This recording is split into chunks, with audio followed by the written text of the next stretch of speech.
We're here tonight because human trafficking and modern-day slavery is one of the most pressing human rights challenges of our time.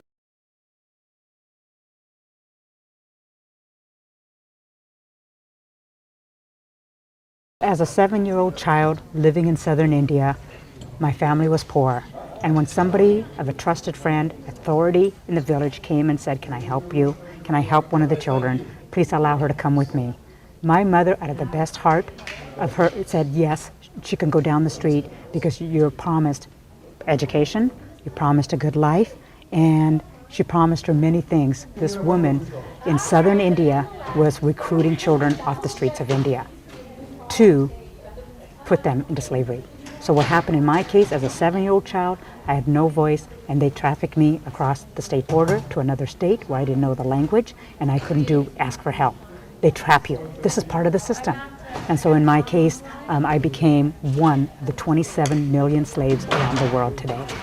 Obviously, when you meet a victim and you hear their story, each story is unique, and yet there is a commonality to it because it's the same terrible degradation of humanity being treated like a thing, a commodity, with no regard for their feelings whatsoever, as though they were worse than an object or a dog to be kicked. If you look at the world, there's kind of been a stagnation. Over the last year, we're seeing less prosecutions. So I'd say that if we're looking at the world, awareness is up, structures are there, but governments have to step up and actually solve this problem. Police departments around the world don't prioritize trafficking as like an honorable crime to be solving. They're much more excited to have a photograph in the paper of people with 10 kilos of cocaine or heroin than with a huddling group of survivors who've just been discovered. What would it take to bring slavery to an end? The basic answer is 25 years and about $11 billion. Which is $500 million a year, which is more than you spend on military bands, but a lot less than you spend on a week in Afghanistan, and it's just really doable. It's absolutely doable.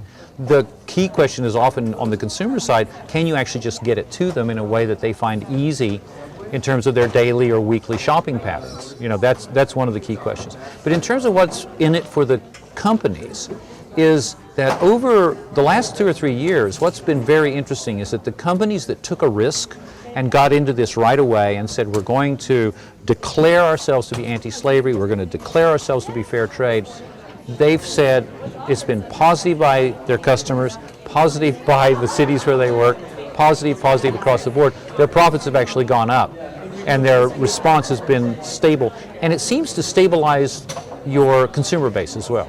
That consumers are drawn to you who are very loyal because you're doing the right thing.